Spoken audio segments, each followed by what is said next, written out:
Welcome back. This is Red Door Property Management Podcast, where we are about ready to dive into this month's market reports, which we are going to cover June 2025. We are just in the early days of July right now, so we are going to look back on June, see what's changed, see what adjustments we might need to make in order to rent our homes quickly or, well, pick up a new investment property potentially here in the Indianapolis or surrounding suburbs. My name is Chris Knight. I'm the Business Development Manager here with Red Door Property Management. And as you all know, I'm joined with Mike Taylor, broker owner. Mike, how you doing? Good, Chris. I can't believe this is like the 3rd of July. We're getting this information so fast, getting it out so fast to our audience. I love it. It is like leasing season. It is almost the peak. June and July are the peak of leasing season. So this is exciting times. Yeah, rental market's booming right now. That's for sure. Check back at our economic updates earlier segment where you can learn about what's going on here in the Indianapolis area compared to what's going on nationally, as well as what the heck's going on in Lebanon, which we are continually talking about what's happening in these emerging markets.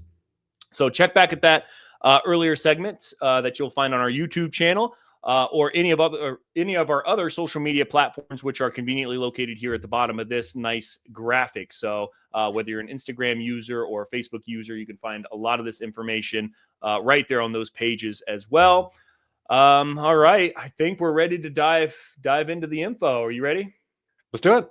I'll take right, Indianapolis. This is Indianapolis rental data for June. Again, Let it's it rip. July 3rd. Yeah, let's let it rip. So number of active homes, 1182. That is up slightly month over month, but that's very seasonal. We can chalk that up to seasonality. So very, very reasonable increase of active homes there. Average rental price $1,770, up just ever so slightly from month over month, but up 4% year over year. That's pretty decent. I'll take that. Days on the market. 44, not terrible. It is down from last month. I would say for June, I would like to see that closer to 30, but it's at 44. And so it's just a teeny bit high for kind of being where we are in the peak of the season. It is down. I'd like to see it go down even more for July. So, but again, not terrible. Not like Westfield's numbers. Average price per square foot is $1.12 per square foot. That's just down ever so slightly month over month. We've got our middle two numbers there. So those are single family homes. We break it down into apartments and townhomes. So apartments, there's 859 apartments for rent with an average rent of $1,299. It's called $1,300.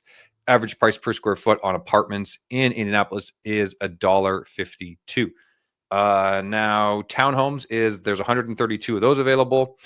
Interestingly, they're actually more expensive than the single family homes, $1,850, ever so slightly. So a bit of a luxury play there, I guess. And then days on the market, slightly better at 41 with $1.14 per square foot for the townhomes. We've got our three kind of price over time graphs there. I typically tend to look at the single family homes one, and it's looking healthy. I mean, it's year over year, consistently every single month this year has been an increase over last year. So really pretty, I mean, like kind of again for Indianapolis, like not a ton of news, but just like positive, just plugging along, like looking good, like thumbs up. Yeah, there's no explosions, no overwhelmingly exciting news unless you're an active investor for many years, you understand the exciting news of a stable market. And that's what you see here. But no, there's no fireworks going off. You see what I did there? It's July 3rd. Hey. July 4th, yeah. There are no fireworks involved with this. This is good information. I mean, average days on markets ticking down month over month. I'm not sure why we don't have our year over year. Do you know why that's not there? Because we changed the data where we pulled it from the beginning of the year. So we'll have it next year, but we won't have year over year until next year. You're right. Okay. So, I mean, average days on market's ticking down. That's good. 44 average days on the market in the month of June is higher than what we are seeing. That's for sure. The only thing that Red Door is seeing, and this is, I mean, I love to be very transparent in all my conversations with owners, whether you decide to work with us or not. One thing you can always rest assured on is I'll be completely transparent on my thoughts and feelings. And The only thing even close to seeing 44 days on the market, I think, with anything under Red Door's roof is the new properties, right? New properties might see something a little bit higher as your average day on market was somewhere around the 40 days. And that's typically because you're trying to cover those. These are new investors that are acquiring properties at slightly higher interest rates, and they're doing their best to cover those costs on the front end. And sometimes those sit on the market a little bit higher because, well, you're starting at a higher price point than the market average or market rate would determine it to be. So, but aside from that, and Mike, tell me if your perception's wrong, but I mean, when we're turning properties and we're suggesting a market rate to our new our continued portfolio owner group that we have, and we're just performing a turn, our average days on market is much lower than that. Much lower. It is. And I'll tell you, because I work with our property managers on this number Yeah. every single week, because days on the market is huge for us. So I can tell you what it is, and I think we've talked about this before on the podcast, is that we're able to churn through the vast majority. And then we have a couple of owners who are unable or unwilling to react to the market in the way that we suggest. They are maybe a little more stubborn on their price. And those ones tend to sit for like a long time. So we like constantly churn through the ones that kind of like take our advice. And then there's a couple that don't. And the ones that don't kind of drag our average down. But if you take them out of the equation, yes, we're seeing far less days on the market for people who are receptive and reactive to the market. Yeah, absolutely. And I want to have, I know I'm going to extend this out and you're probably going to look at me like, Chris, let's move this along here. But I have to talk about some of these things that we're experiencing here on the ground. We had that recent owner who had a couple properties, a couple units in Greenwood, gave us a very limited time to place tenants in these. This is one that had just closed on them. They are new construction.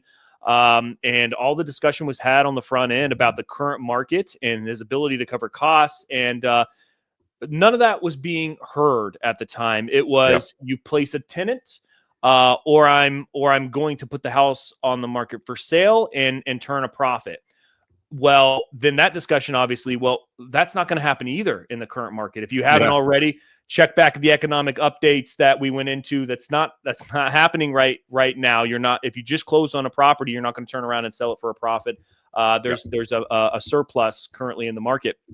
So what that resulted in us being able to market the property for a very short time, them being unreceptive to the updates we're providing, and reducing the rent to a time that's going to stop the bleeding, that was the main pain point, right? Is the bleeding, the cost of holding on to this property a little bit longer. And then ultimately it was pulled and it's going to the sales market where I'm afraid it's going to sit. It's going to sit for a long period of time. I would imagine we'll see that property again. But anyway, I just want to share that experience because I know that those owners come into my phone occasionally, and it's important to be receptive to the information you're getting from the expert. For sure. I mean, the other thing too, and we talk about it all the time, I don't want to beat a dead horse, but 1 year of cash flow, 1 month of $50 a month, like not reducing it by 25, 50, even $100 a month is it's just so short-sighted that it's going to hurt this person, this owner, unfortunately, if they can weather that storm of, let's just call it $100 a month. If they can afford to lower it $100 a month. I mean, a lot of times that absolutely changes the game in terms of level of activity, number of applications. But some people just get so stuck on like, oh, I got to achieve this ROI, or I have to, I have to make enough to pay my mortgage and my taxes and all that kind of stuff. And it's like, okay, well, yes, of course we need to do that. That's the ultimate goal. But, right now, this is the market that we're facing. If you can afford to do that for 1 year, next year we can raise it. And then the next year after that, we can raise it.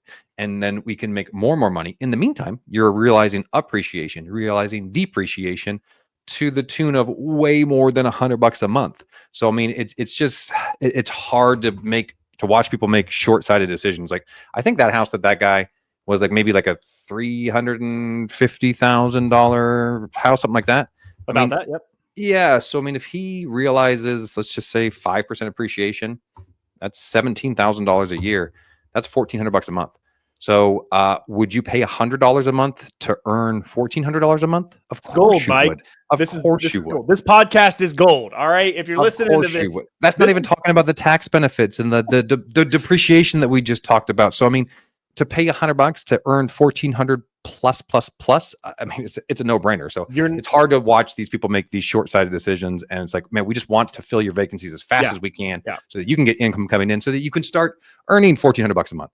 Exactly. Yeah. You're not getting this discussion anywhere else. This is exactly why you're tuning in here. And this is exactly why I take these turns right here, because I think this discussion is huge. And the last thing I want to mention about this is if that's the position, if you're the owner and that's the position you find yourself in, you just closed on properties and you need to put a butt in the seat as soon as possible. And you're reaching out to, well, what you should be reaching out to is the experts in the industry.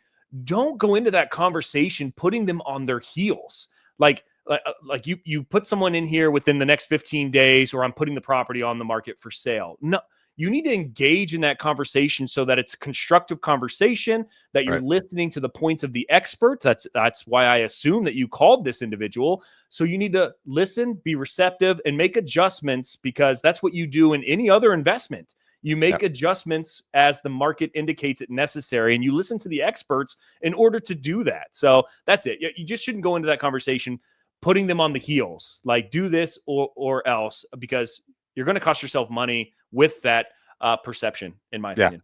You know, there's a saying, for people buying real estate, they say, when you're going to like look to buy a real estate investment, and they talk about your realtor versus your property manager, and they say, well, you're going to date your realtor, but you're going to marry your property manager. And so I love it. And that's that we truly look at it like that, because we are looking for a long-term reciprocal relationship where we can build trust and all of those things. And so I don't know, that's the mindset that we go in, is we want to have a 3, 5, 10-year relationship with our owners, with our investors, and it needs to be mutually beneficial. And so, to your point of, I got 15 days to put to get a listing or to get a butt in the seat is, maybe not the best way to start a relationship. Yeah, exactly. Okay. All right. Let's move on. I think that was great conversation. That's gold. Let's get into the sales information for Indianapolis, June 2025. And Mike, I'll let you take back over.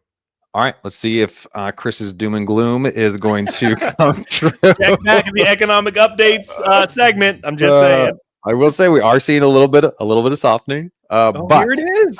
However, oh yeah, come on. Look, average days in the market is 35. Woo! Oh my gosh, that is actually down 10% month over month, but it is up 6% year over year. Price per square foot 167, relatively unchanged both month over month, year over year. Average sales price, I just can't believe it, 254, 215, so unbelievably affordable. Back to your economic reports about Zillow.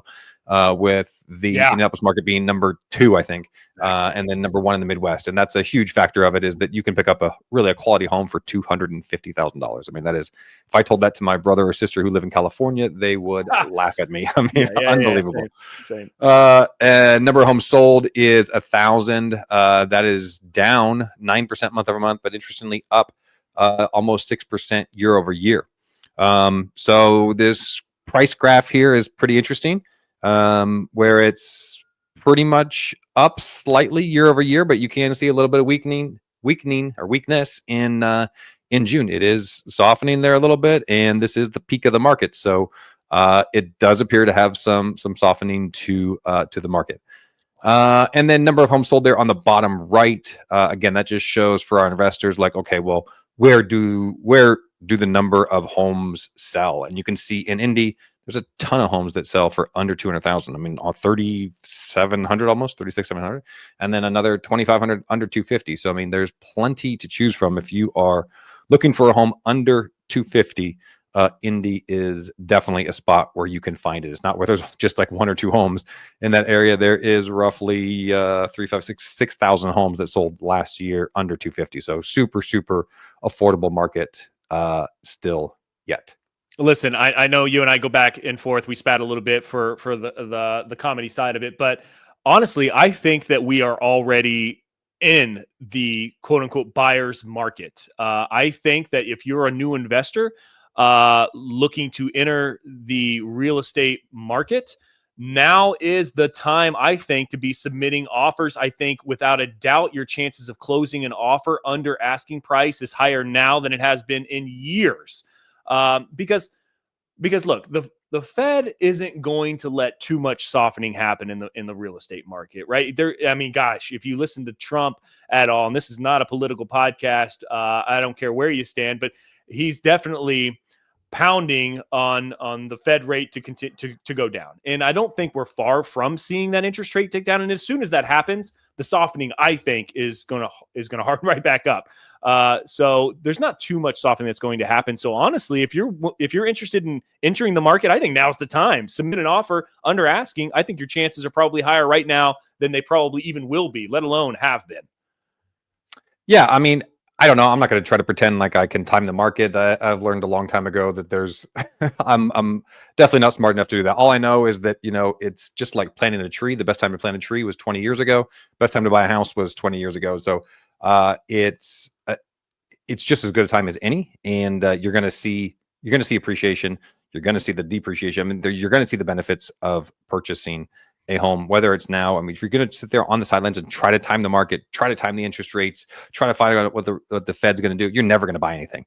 And so you got to get off the sidelines and just make some action, buy something, and get the ball rolling. Yeah. Makes sense. All right, let's move on here.